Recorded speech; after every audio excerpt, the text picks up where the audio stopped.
semuanya, bertemu lagi di Parenting Corner. Kali ini kita akan membahas mengenai pendidikan postkolonial. Apa itu ya?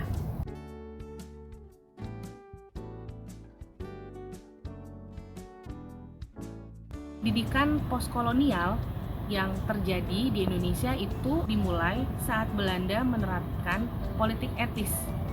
Apa itu politik etis? Politik etis adalah suatu kebijakan yang menyatakan bahwa pemerintah kolonial itu bertanggung jawab penuh atas politik, ekonomi, sosial, bahkan kesejahteraan moral dari bangsa koloninya. Jadi tidak heran mereka akan merasa lebih berkuasa dibandingkan dengan bangsa koloninya.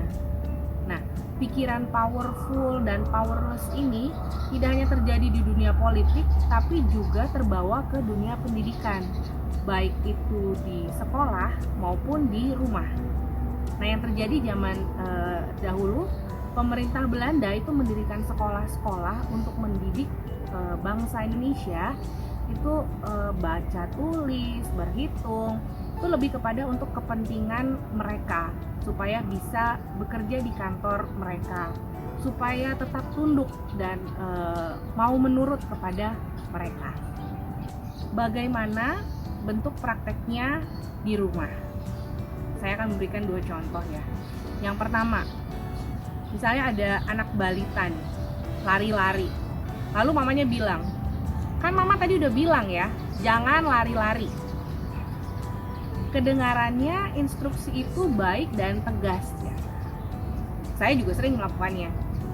Tapi ternyata cara instruksi seperti itu menjadi sebuah cara yang membudayakan kebergantungan anak dengan orang tuanya, yang otomatis lebih berkuasa dalam hal ini ya. Kadang-kadang orang tua tuh mengatasnamakan cinta untuk melakukan atau memberikan instruksi seperti itu kepada anak-anaknya. Dalam kondisi seperti ini, jadi kalau merasa ada yang powerful dan powerless gitu ya, dalam hal ini misalnya orang tua dan anak, kondisi seperti ini dalam psikologi disebut dengan psychological subordination gitu. Padahal sebetulnya Tuhan menciptakan kita itu tidak membeda-bedakan, tidak ada yang lebih superior dan tidak ada yang lebih inferior. Contoh yang kedua, misalnya orang tua sering bilang, ayo minta maaf ya, gitu ya, kalau misalnya anaknya salah. Tapi kalau misalnya orang tuanya yang salah nih, kira-kira mau nggak ya minta maaf? Gitu. Nah, ada orang tua yang memang nggak mau misalnya minta maaf kepada anak. Itu bisa ada 2 gambaran. Jadi yang pertama, orang tua berpikir kalau anak itu kertas putih kosong yang nggak tahu apa-apa, jadi nggak perlu minta maaf.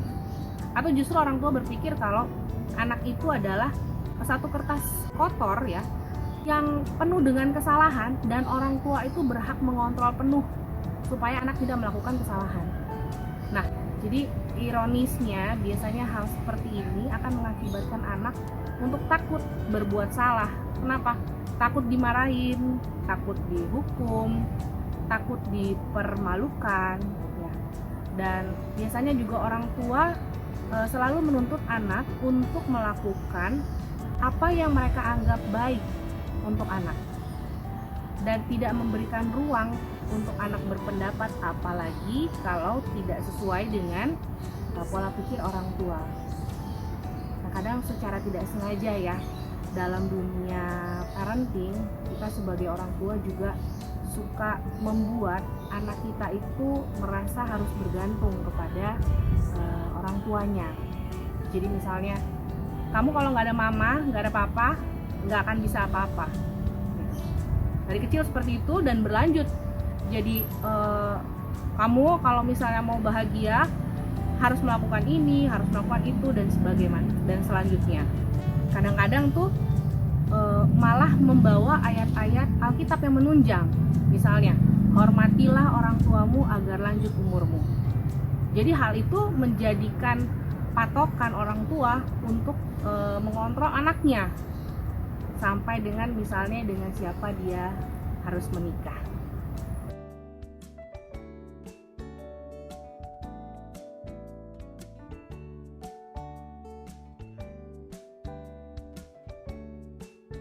Orang tua bijak, anak bahagia. Sampai ketemu lagi.